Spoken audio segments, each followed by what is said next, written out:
Welcome to the Wisepreneurs Project, where wisdom meets entrepreneurship. I'm Nigel Rawlins, and I provide down-to-earth practical advice to help people over 50, most often women, navigate the shift to independent professional work. I focus on providing you with actionable insights and expert advice to optimise your life and work, from highlighting productivity, health and cognitive agility to mastering business, marketing and knowledge management. I want to help you survive, grow and thrive as an independent professional. My guest for this episode is Fiona Allman-Treen, an authority in website strategy and design and the author of Website Mastery for Business Owners Who Don't Speak Tech. With 25 years' experience in the industry, she knows a thing or two about the value of your website. She shares how to create authentic, impactful websites as a powerful business tool, how to target your ideal clients, and maintain authenticity in your branding. Fiona, welcome to the Wisepreneurs podcast. Would you like to tell our listeners something about yourself and where you're from? Thank you, Nigel. It's great to be here. Really appreciate you having me on the show. So I am based in Hastings on the south coast of the UK, and my company creates websites for business owners who don't speak tech. So we really specialize in focusing on the business benefits of a website and how it can help you achieve what you want to achieve in your business and become a real asset rather than just being an empty shop window, as some of them are. Oh, yes. Now, I came across you because you wrote a book, Website Mastery for Business Owners Who Don't Speak Tech. How did that come about? Well, for many, many years, I've worked with business coaches, and they've always said to me, oh, you should write a book, you should write a book. But that's mostly because I'm very good at remembering funny stories and anecdotes rather than I should become an author in any sort of sense. But my most recent mentor, I worked with her for about 4 years, and she said to me, you know what, you should really write this business book because it can then share your 23 years of experience in creating award-winning websites for companies all over the world and get it into one place, really encapsulate the essence of what you do. And it gives you a very clear process because it's good at attracting new clients who that appeals to, as it is to perhaps lovingly releasing those who aren't such a good fit for the way you work. And I could really see the value for my business in that because that felt like not just a marketing tool, but kind of a filter to bring the right sort of people in who we really want to work with and who we can get results for. I read the book, so that's why I got in contact with you. So who does need a website? Now, the salesperson in me wants to say everyone, but you know what? It's not actually true. I actually started my business because I was working for another agency, and it was very much in the early days of websites, and they were trying so hard to convince this guy who ran a cleaning company that he needed to spend like £4,000 on a website. Now, this was over 20 years ago. That was the price of a new car. It was a huge amount of money. And he said to me, do I need to do this? And I said, no, you're a cleaning company. People always need cleaners. Get a one-page site or get the front page of your local paper every day for a year, and you'll see the benefit. So it's maybe not always the right time for everyone to have one, but I do think for business, you do need some sort of web presence just to validate that you are who you say you are. It still gives a sense of credibility. Customers are still definitely looking. They want to find out a bit more about you, especially in a service industry, before they're willing to make that commitment to work with you. Depending on their budget, I suppose. If you're running a company, then obviously they can afford it. Do you find that some companies are reluctant to pay the money they need to pay? Oh, very much so. Very much so. Because I think there's still an element of mystery about what we do, particularly with the advent of AI, with every news program is talking about, oh, you just click 3 buttons and AI builds you a website that builds your business. And there's a lot of mystery around it and a lot of jargon, which is why when I wrote the book, I particularly honed in on that lack of jargon. The non-coder's guide to launching a successful website is how we really pitch it, because we didn't want to be trying to write a book about code and saying, oh, code this way and tick this box and you get the results, because that kind of stuff is so transient. It just changes all the time with the way our technology and our industry changes. But when we come to some companies and they say, okay, we actually had this happen, a 7-figure business, and I have a £500 budget. And you're like, you know what? You really should be looking between the 5% and 10% is what you need to be of your turnover, is what you need to be investing in your marketing overall. I would say that over the course of a year. So if 1 year you need a brand new website built, that's going to take a big chunk of that. But it might be that if you had a website built last year, now you just need to focus on the marketing and things to promote it. But when it comes to your website, yeah, you really should be looking at a significant investment. But the best way to find a budget is to look at your return on investment. What do you want to get out of it? You know, if I have clients, and I do have clients who they will sell a product that costs like a few US dollars, and they'll say, okay, so what should my budget be? And I'll say, well, how many can you sell? What's your market reach? What's your, your product reach? What awareness is it? Is it a brand new product? Are we having to educate people on it? Is it well known? Is there a lot of competition? Because you've got to work out how many you plan to sell, and that will then tell you what your return on investment is. Similarly, if you have we have one company who they do events, and for each event they're paid in the region of £25,000 to £30,000. And they said, oh, we just want, we spend a couple of hundred on a website. And I'm like, well, if I've got £30,000 in my pocket ready to invest, am I going to spend it with somebody who's got like a single page or 2 or 3 pages that are very basic and don't tell me what I need to know and don't help me connect with you? Then no, I'm not going to do it. So it's measuring that return on investment. What do you want to get out of your website will tell you what you should be investing in it. Well, let's just talk about that for a moment. 2 things mentioned there was the AI ones and the one-page website. Now, as a marketing services company, some of my work does include websites, but that's not my main source of income or anything. I do look after them, but I decided to try an AI website builder, and aren't they fun? did the most disgusting website, the most disgusting pictures, weird 7-fingered people from above, and the wording was just horrific. So I ended up having to pay my web developer to fix it up, and I'm getting rid of it fairly soon. I'm not going to continue. Look, it was an expensive process, and I think it would be a mistake for people to go down that way. So I don't think they really saved money there. But the one-page website too is very difficult for that to work on Google because you've got everything on the website. So let's talk a little bit about one-page websites and what sort of websites they should sort of build. Sure. I mean, the basics are, everyone talks about the brochure website, the kind of who, what, why, where, and how. That needs to be the absolute minimum that any website is, but it all comes down to what your target audience needs. I always say to people, your website's not about you, it's about the people you want to work with.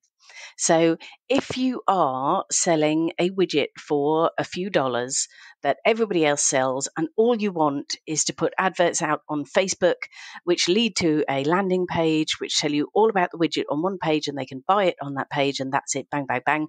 That technically could be a one-page website because they're particularly the audience. You see, it's all about that audience. They're buying on price.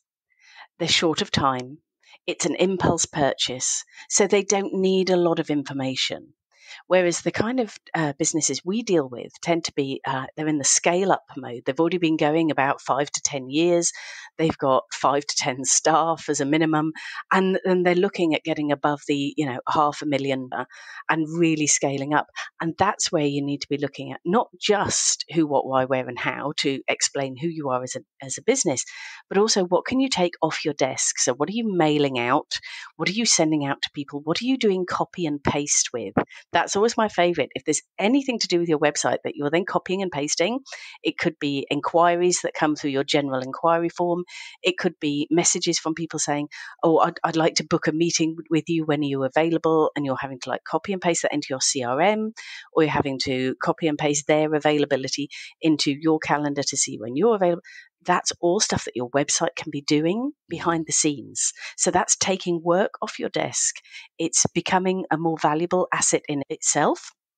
But it saves your team time doing those boring, repetitive tasks. Because I find, in my experience, in my business, that's where mistakes are made, is where people are doing the same click, repeat, click, repeat, click, repeat. That's where people just stop looking and they get bored to tears, and that's where mistakes come in. Whereas if you automate all of that, it's not just the time saving, it saves the sanity of your staff half the time. That's actually a really good point. What you're talking about there is everyone now, I guess, because of AI and everything else, they're saying, well, what can we automate?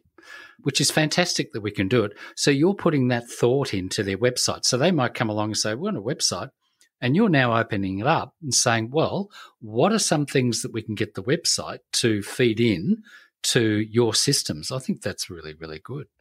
I haven't got that sort of ability. I'm just trying to automate the processes that I use myself.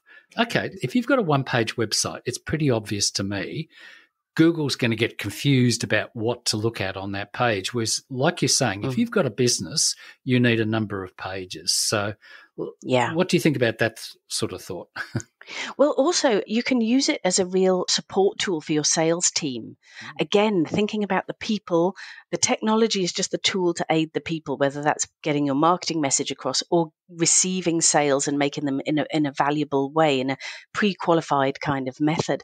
And the way to do that, we're doing this at the moment with a client where they've said, we have a sales team, we have 3 or 4 specific industries that we offer services to. So we've said, rather than having just have one general services page, have a services to this industry page, have a services to that industry page, and they can be public or they can be hidden. It's better if they're public, because a lot of people have a lot of things about, if I have a hidden page, people think it's exclusive. Nobody cares. with the greatest of love, nobody cares if you think your content is exclusive. They just want to find you. So for visibility, we've said to them, have a page for services for industry A, services for industry B, services for industry C.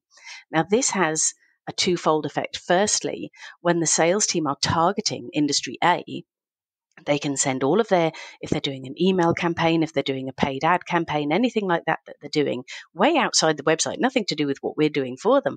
But we can then say to them, we'll build a page that's optimized for that industry, uses that industry's terminology, touches on that industry's problems, so that they're like, oh yes, that's specifically what matters to us. And then it reaches out and gives them a calendar that's purely for that industry. Speak to our expert in your industry today. So then the sales team go and do their email campaign, their LinkedIn campaign, their paid ads, whatever they're doing. And they drive people not to the homepage, but to that specific landing page. And their conversion rate has almost doubled as a result in a matter of days. Literally, it's gone that quickly because it's very specific. Now, over time, because we've optimized that page for that industry and their specific keywords and search terms, that's going to become more visible to people who aren't even being targeted yet.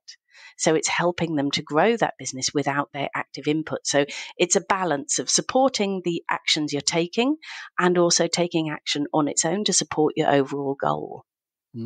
So I see from the book, if they've read the book before they approach you, they've got some idea of your process that you're going to go through. Because, I don't know, do you still get people who turn up and say, I just want a website? Yeah. Yes, I do. And that's the nice thing, is because after the initial meeting, I will send them a copy of the book. And I have had one client that I can think of who came to us and she was all gung-ho to work with us. And then she read the book. She went, oh, do you know what? Actually, you sent me that book. And now that I've seen that you want me to spend time on the strategy and really pinning down who my ideal client is and their demographics, geographics, psychographics, all of that kind of stuff, I don't really want that. I just want someone to quickly do it. And I said to her, then you know what? That's fine. We're just not a good fit for you because we're more in depth.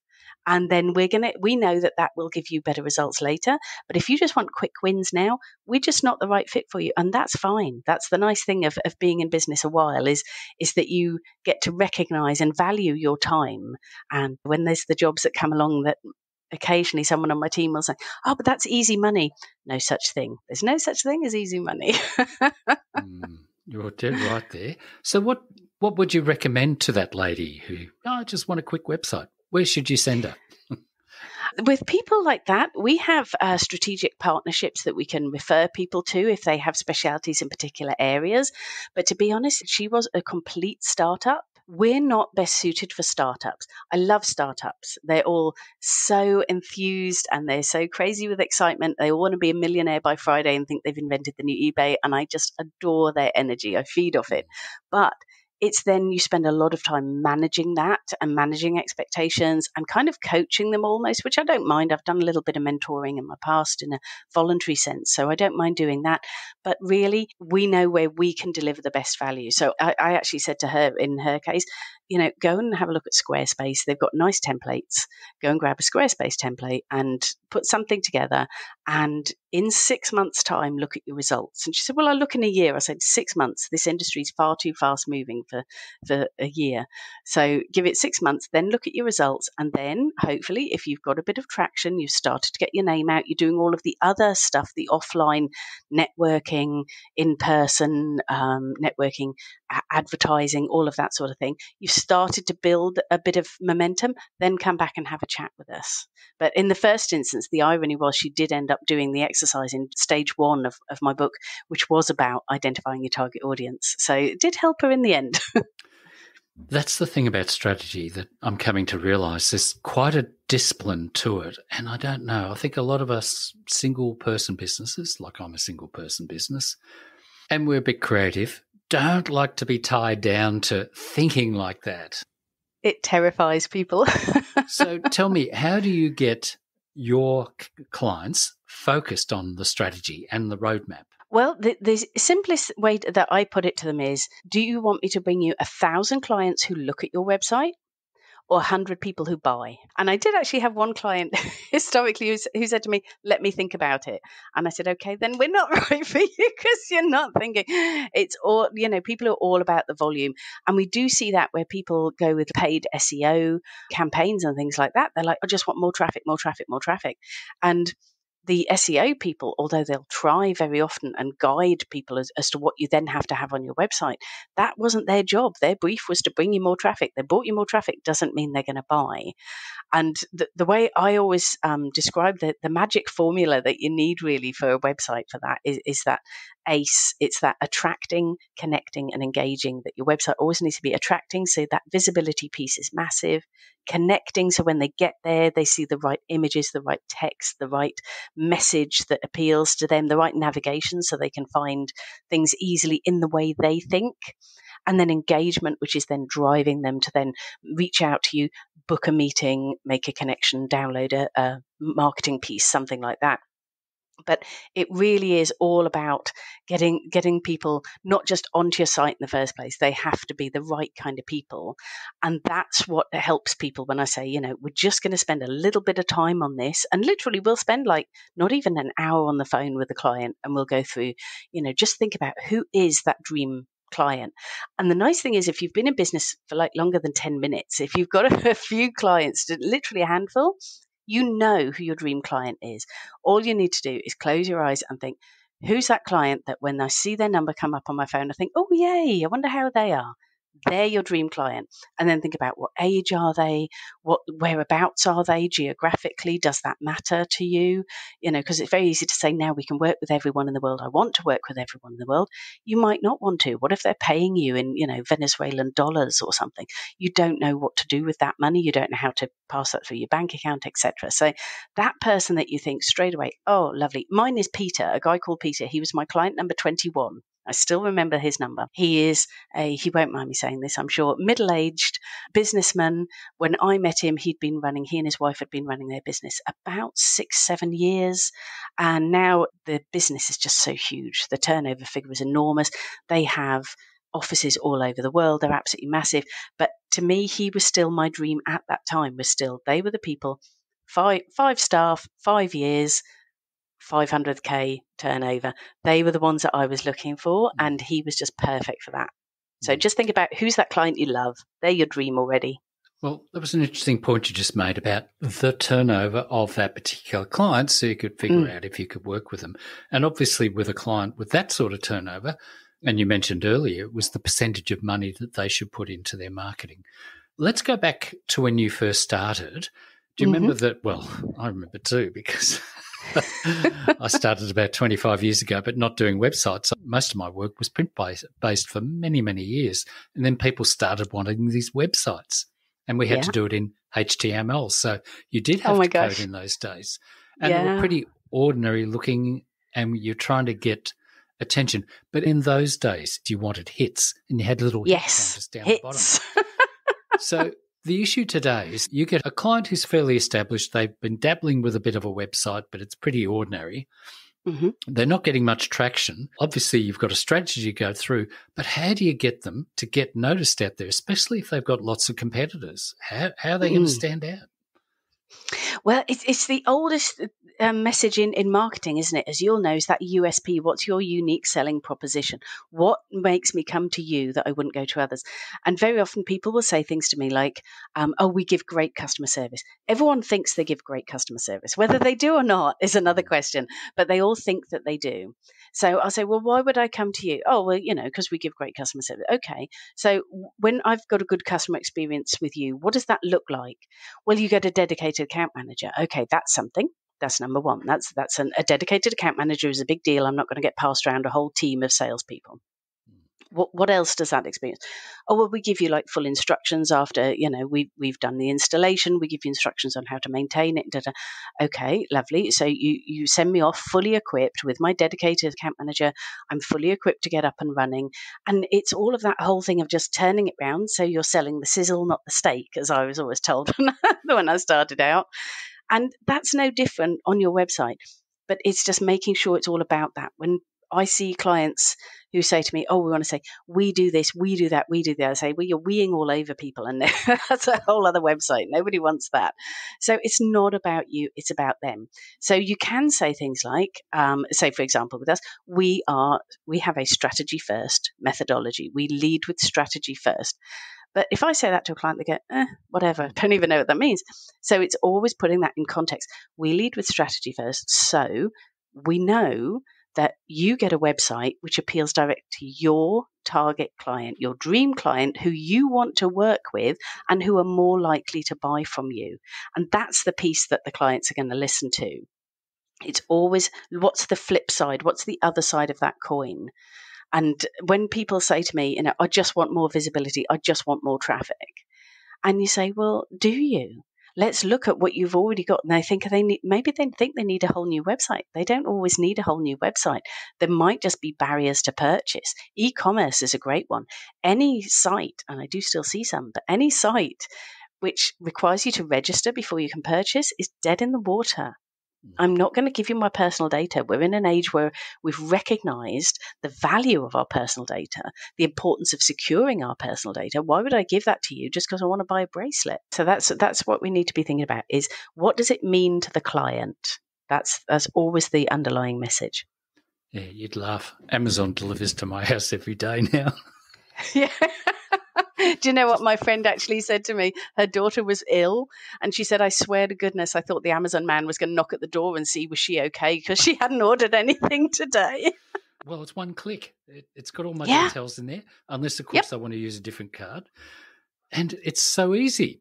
And, I sometimes shop around, but there are some, Shopify's really good like that too because their system recognizes you as well. Yeah, we love Shopify. Really love it. And it's interesting because we do get some clients who will come to us with a fixed piece of software in mind like that. And they say, can you work in Shopify? We absolutely can. But it depends what you need from your website. We do have a couple of clients who move to Shopify and it's not the right fit for them because they're at a level where they've got a huge amount of customization. One has over 130,000 product lines. And at that point, you really need a custom solution. I would not like to even think about how to organize that. No, it was fun. Well, the difficulty is getting the particular product, the description, I guess they use a SKU number, SKU, Yeah. so that you can track it, and then you've got to Yeah. track if it's sold. And sometimes it's what you don't say on your website can damage you as well. I mean, I ordered, it's my daughter's 21st coming up, and I ordered her a beautiful necklace from this shop online, and really nice. And I knew the company as a bricks and mortar company as well, so I had no problem spending this. And then I got this email back saying, "Oh, thanks very much for your order. We'll be in touch within 5 working days." And I thought, what do you mean in touch? When's delivery? When is that coming to me? How's it going to come to me? And I phoned up and I asked all of those questions. I said, there's nothing on your site that says about delivery times. Oh, well, we don't like to guarantee times. I was like, well, I don't know if I'm going to be waiting a day or a month. Oh, well, it's usually within 5 or 6 working days. And I'm like, okay, do I need to be in? Is it signed for? I don't know. Nobody's ever asked that. And I'm thinking, you're losing sales. I know that you are. I didn't say it to them because nobody wants to be educated on their website from some mad woman on the phone. But it is that thing that, you need to put that stuff out there. And again, having somebody perhaps one step outside your business as your design agency should be working with you as a support system, should be pointing these things out as well and saying, let's put that on there. Well, that's the benefit of your experience because you've been doing this for a number of years. I did have a mentor and he used to say, without seeing. Oh, I like that. Yeah. Knowing without seeing. These are the issues because when they come through the door that's the issue. And that's a really important point you've made because we do order a number of other things and then you order it and then you don't really hear anything and you're thinking, well, when's it going to turn up? Yeah. And that's where Amazon's killing it. But it's pretty obvious that what Amazon's done is that they've got warehouses in most regional cities now. But there's another place that we order stuff from. If we want a bigger appliance like a washing machine, they deliver the next day too. Yeah, they're amazing. It's crazy. And they've got it. And it could be a $2,000 fridge or it could be a $700 or $2,000 or $5,000 TV. It's there the next day. And again, we're in regional Victoria. So for them to do that, I guess that's part of the reputation, isn't it? So the big point you're making is it's no good having a website anymore unless it's doing something for your business. 100%. Yeah, 100%. The whole shop window thing. People say, "Oh, my website's just a shop window." Then you have a rubbish website. I'm sorry, but that's just how it goes. So how much work do people really need to do on a website? So first of all, if they go through your process, you've got quite a fairly big process that you go through. So how long does it take? They'll come to the door. They say, yes, we want to work with you, Fiona. What's the process? How long does that process take before you actually have finished, say, building it? Because obviously there's a whole lot of steps. Someone pull your hair out. Steps. Well, this is the nice thing is we walk you through it. It's a 5-step process. And what it typically takes time-wise is hard to say because everything we do is custom made. So we might do some websites that are like 10 pages. We'll do another one that like the one that was 130,000 products. It was months and months of work. But on average for a kind of 10-page site, we always work out in advance. We work out a full schedule, and that's all part of the strategy piece. So when we start working, stage 1 is that strategy. So it's the client working out that target audience. Then we do like an industry 360. So, and this is something that you can do yourselves. People don't need to come to us for this. You can do it yourselves, but have a real look at who are your clients looking at other than you. And the surprise here is it might not be your competitors. We worked with one chain of nursing homes, and they said that their target audience, firstly, they thought was older people, I think they said 75 to 95. And we said, no, it's not. Your target audience is the grown children of those people. And then I said, who are your competitors? Who else are your clients looking at? And they said, oh, there's this company, there's that company. And they were all other nursing groups. And I said, well, you might find actually it's real estate agents that they're looking at, because they might think, instead of spending all this money on the nursing home, I can have mum or dad come and live with me. So what matters to them about that is the location. And that's what they're used to looking for, is locations. So you might have a nursing home in your case, on the Gold Coast. It's nowhere near you. You don't want to do that round trip every weekend to go see mum or dad. You want to know who's in my area. So we do that thing, the whole industry 360 as well, see what else people are looking at. Obviously, we want to know your likes and dislikes, but really we get into the mindset of who's that client. Do they have lots of time? Are they big fact finders? If you've got people who like a lot of information before they make a decision, this is particularly people in the fintech world. So if you're aiming at anyone in financial or technical areas, they want a lot of information before they make a decision. So they will want things like your case studies, your accreditations and associations, affiliations, which groups do you belong to, what backup do they have, what experience do you have, who else have you worked with, portfolio, all of that kind of thing. And then you've got other people who, like our Amazon buyers, if you've got a product that's just something that people will buy repeatedly, frequently. Stationery is a great example. People who want to buy stationery, I don't want to have to go in every time and find the page for the Post-its that I bought last time and find the page for the to-do list that I bought last time. I just want that to be saved in my account. Click, bang, done. Short of time, to a point, don't mind the price. I'm still price aware, but I don't mind it as long as I get it the next day. So that strategy piece is the first piece. That's the real homework, and that's what we really walk you through. And then we move on to the design, because everything after that is back to that target client. What do they like?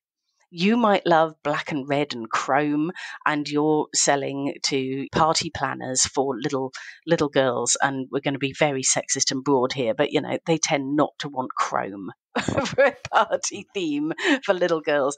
So you've got to look at that sort of thing. So the design has to appeal to them, and obviously then when we're coding it, it needs to be visible with their choice of keywords.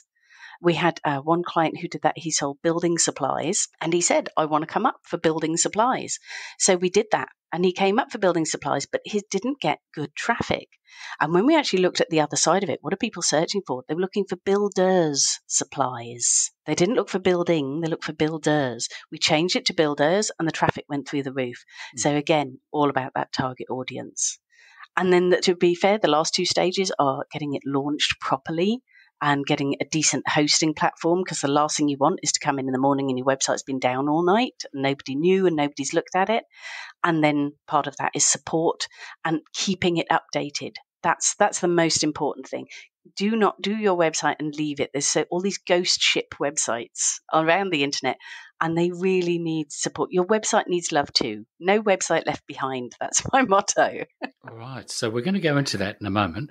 But I guess the biggest bugbear is, how do you get the content out of your clients? The words for the pages. Oh, that is the best thing. No, we don't write it, because I believe the best people to write about your business is you, but then have guidance. So that's where people come back to us and say, we do this, we do this, we do this, we do this.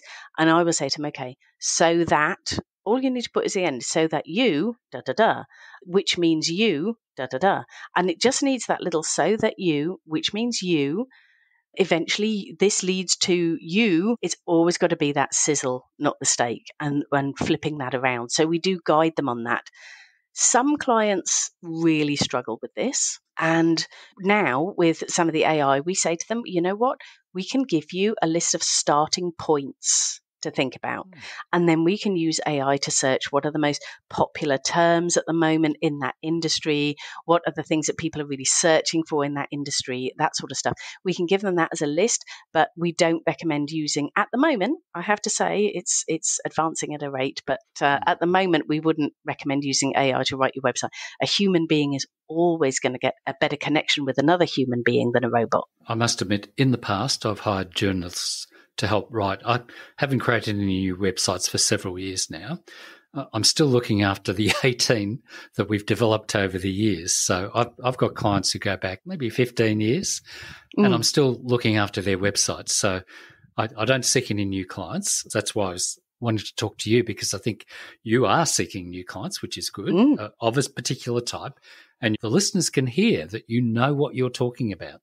I don't want them coming to me, because I'm busy enough as it is. I am supposed to be retired too, but I'm not getting a chance to be retired. So you launch the website, and you can't just avoid it from there. Now, you talked about getting a good website host. So people have got to realise you don't just get a website. It's got to be hosted somewhere, and you've got to pay for that. Now, I don't think we've actually mentioned the types of websites yet. All of mine are WordPress, except there's a whole range now. There's the AI ones, believe it or not. Most of the AI ones are WordPress, actually. Yeah. So let's talk about that. Got some people out there who are a bit technical and they want to make it with their particular one, like, I don't know, is Drupal still around? Still going. There's so many. I mean, there's the platform that you're on, and there's also what we call the engine that's behind it that you can use. And I think a lot of people don't realize that with WordPress, because we've developed a lot of sites using the WordPress content management system. And that means literally we create a completely custom, unique design specific to that client, but we use the WordPress engine behind it. So it's nice and easy and familiar for them to go in and go, okay, edit page, click that page, type, save, publish, done. And so they're super happy with that. But we have other clients, as I touched on earlier, with Shopify, who they've heard of Shopify or they've been on a course and they're told Shopify is the way to go. And what we can do is then say, okay, Shopify for e-commerce, particularly in early days, is great, or as a first step up is really good. When you reach the point that you have hundreds of thousands of product lines and then you've got different varieties, for example, one other client that we have, they have, I think, about 80,000 product lines, and each one has like 12 different color variations, and some color variations have 3 size options, other color variations only have 1 size option. That all becomes very convoluted, and it's not that Shopify can't handle it, but you need a higher level Shopify programmer to deal with that. And they're going to charge you more per hour to make those changes. So you could actually be cheaper going for a different option. But yeah, there's all sorts of options for content management systems. We've worked with Drupal, Joomla, not so much Joomla now. WordPress, everybody is now very comfortable with. So they tend to be the ones. But what we get asked for more now, rather than people saying about the content management system, is, will it talk to my other software that I already have? So if I already have a CRM system or contact filing system of some sort, whether that's HubSpot, Act, Salesforce, or even taking them into Outlook contacts and stuff like that, can my website talk to them? Because they don't want to be doing that copy and paste that we're all trying to escape. And it's all about getting the right advice as to which one could be best for you. We always give a range of options and give the pros and cons for each, and the client chooses. We will always say we think this one would be best for you, but if somebody's dead set on it, we work with an international charity and they were dead set on Drupal. And Drupal's pretty ghastly to work with, to be honest. It's not nice. But they insisted on it because their current site was in it and they didn't want to have to reinvent the wheel. So we were like, okay, fine. We worked in Drupal for them. I did try a Drupal one once and it drove me mad. Yeah, it's awful. Most of my websites have been built over the last maybe 20 years. Some of them, they've been updated in that time, and I just maintain them. I haven't built any for a few years, apart from my own ones, my own personal ones. I haven't lost any clients for a long time, so I'm still looking after them. And as I mentioned to you before, I'm still charging them what I used to charge years ago, so they're getting a really good deal. But I maintain them, but I also do a lot of writing for them. Oh, my gosh. So one of the things that they do need, and we talked about it, is maintenance. But there's more than just maintenance. Can you explain what the maintenance part is? And then also about updating content, because they're not the same thing, are they? No, absolutely. In the book, I talk about this as stage 5, which is, we call it support, but really it's customer care, or from our point of view, but from the client's point of view, it's making sure you have support. Because what we started out with was saying to people, oh yes, for your first year, we'll do 1 update a month or something. And then you find some clients would do nothing for a year, and then it would come to renewal. They say, oh, I've never used it. And I'm like, well, you should have. So now we have a very proactive thing where we actually reach out to them every single month and say, hi, how are you doing? What's new and good? We have a look, see your statistics have gone up, your visitors have gone up, your visitors have gone down. There was a big spike on one day and they go, oh yeah, I did an exhibition. And we'll be like, okay, well that really worked because you had so many hundred extra visitors. And they're like, oh, I didn't even think of looking at that. So it's giving them a fuller picture of what's working and what's not in their business, because you don't know what you don't know. So if you're working in a business and you're thinking, oh, well, I keep posting on Instagram, and I'm guilty of this myself.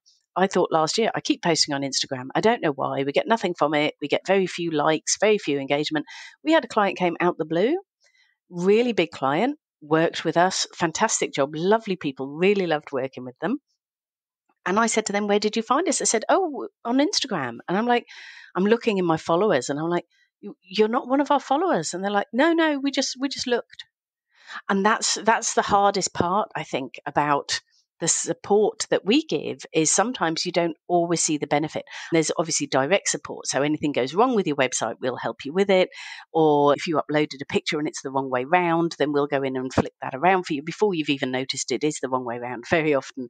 So there's that kind of thing. But it's also that support of having like an outsourced person who's still looking at your site and saying, this is really working for you or that really isn't. And one of the things is blogs. You mentioned about using AI for writing. We've got one client in particular is a very niche, very specialist market. And he said to me, everyone says I should blog. I don't know what to blog about. So we used AI to research what are the most popular and frequently asked questions in his industry. And it came back with a list of topics. And we said to him, well, look, you could just write about these. If I said to you, how do I know? Blah, blah, blah, blah, blah. And he said, oh, well, I would just say you could do this, you could do this, you could do this, you could do. I said, okay, write that down. Or if you're not a big writer, this is one thing I'm guilty of. Although I'm a very fast typer when my nails are short enough, although I'm a very fast typer, very often I just think, oh, it just takes so long because we've all become so time short. I will dictate it into my phone. And then obviously spell check it and run it through. And that's where that can be really useful, is using that sort of thing. Now, technically that's AI, but I've had that app for years. So I didn't think of that as AI. That's just my little dictation app. So that's that. But that can save you time. That's brilliant because that's what they've got to think. So we didn't actually mention what blogging is about because you put together a website and that's basically going to be fairly static unless you update it. Now, where does the blog fit in? And should we call it a blog anymore? Well, yes, there's a lot of division on this. I'm a great fan of this wonderful expression that my mentor used to use, which was cook once and eat often. So it's all about that repurposing. So I say to people now, if they say, should I blog? And I'll say, are you a good writer? You know, do you like to sit and write? Do you like to sit and type something out? I love doing that personally. A lot of people, it's not their bag, and that's okay. So I'll say, all right, I'll give you the topic. You then dictate it into your phone and then you run it through a spell check, make sure you're happy with it, send it through to us. What you can then do is you can then use that. You can have that as a blog section on your website, which we will optimize and put lots of good, lovely, rich keywords in. So people might not have heard of your company, but they want what you do. So if they start searching for those keywords, that's going to lead them to that blog page on your site, lead them to that blog post on your site. The other thing you can then do is then you can repurpose it as a LinkedIn article. You can then take little snippets out of it and use that as social media posts. You can then have them as little quotes, stuff like that. So you can put those out. You can have a little quote of the week on your website if you want to have something like that. But just a blog and having it a manageable blog like that. So you do one little thing. You sit and dictate for 10 minutes, if that, and do a little bit of editing afterwards. 20 minutes tops. You've got a blog on your website, which is going to drive more traffic through the search engines to your website. You have an article on LinkedIn, which builds your credibility and visibility on LinkedIn. The more you update your LinkedIn profile, the more visible you become, which if you're selling B2B is critical. You can then use it on Facebook. If you're selling B2C, Facebook might be a better platform for you. And then little snippets to go on, on X, on Instagram with a nice little picture, something like that. So you've got like 5 or 6 pieces of content from 20 minutes. So it's all about being smart. What can I use this for again and again? And that will make the big difference. That's what it's about, isn't it? It's not just we're going to maintain the back end. So you've got plugins that are doing certain jobs on your website. Mm-hmm. You're going to upgrade WordPress. But the ongoing content, by putting a blog article in there, it's going to signal to Google that you're an expert in that field. And you're encouraging them to do that. So I like the idea of your support, reminding them, what are you doing this month? So they'll pay for a 12-month package with you? Yeah. They pay for 12 months, and we include that with every new site that we build. We include the first year of hosting. We host with Amazon Web Services, so it's the largest commercial host in the world. So we host with them, And we also give you a year's worth of updates and contact through the site. Now, sometimes people will say, oh, now I've decided I want to do this, or now I want to decide to do that. But this is where we give the real values. We can also give you a pushback if we don't think it's right. We had one client that they were selling refurbished camera and video equipment, and they came up top of the list all the way for Canon repairs, Canon refurbished, Canon second life, Canon pre-loved. They came up all the way. And they said, great. And we gave them access to their content management system. And they said, right, we've taken out all references to Canon and we've changed it to Fujitsu. And they bombed in the search engines. They absolutely bombed. And we said, this is where you need to speak to us and say, now we want to come up for Fujitsu as well. And we'll start building that up as well without losing what you've already achieved. So again, it's having somebody who does have that experience who can then say, I get why you think that, but it's not going to be the best solution for you. It's worth every penny. Thank you. If they will listen to you. You can lead a horse to water. Sometimes you just got to drown it. Yes. Oh, what was the quote I heard the other day about that? You've got to find thirsty horses. Yeah. Love that. Now, let's move on. You also have a program called Publishing Mastery. What's that about? Yes. Well, do you know what? I had so much fun publishing my book. Writing it was actually pretty easy. I just broke it down into bite-sized chunks like we're always told to do.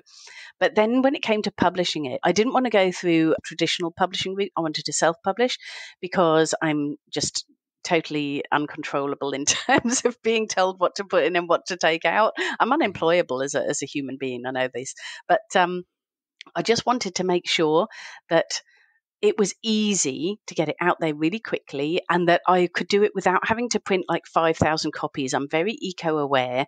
I don't like wasting paper. I recycle every scrap of paper that comes across my desk. It's just crazy how many times a piece of paper gets used. And so I didn't want to end up with piles and piles of books not going anywhere. And I learned myself. I went on YouTube and I watched, and I mean, hours and hours and hours of video on how to publish, looking at all the different publishing routes, the Amazon KDP, the Lulu.com. There's another big one as well, which the name escapes me. But there's all of these different options, pros and cons of each, how I was going to do it, blah, blah, blah. And also staying aligned with my mission for the book, which was to promote my business. And that was the biggest challenge, was the ego kicks in and you're like, I'm an author. And you get all excited about that. And you forget that what this is about is driving business. But I spent literally about 6 months doing that. I finished writing my book in September and I published at the end of March the following year. That's how long it took me to work all this stuff out. And I found that after I published, so many business owners came to me and said, I've got a book, I've written it, I've never done anything with it. And I'd love to know, can you tell me how you did it? And I was spending hours and hours on Zoom with people sharing my journey. And I thought, this is crazy. I need to be just consolidating this into a single data bank, a single repository for everyone to get access to this and go, oh yes, that's all the information I need from how to manage the writing. I don't tell you what to write about, but how I did it, how I managed it, where I got the content from. Again, repurposing content that I had that I could include in the book.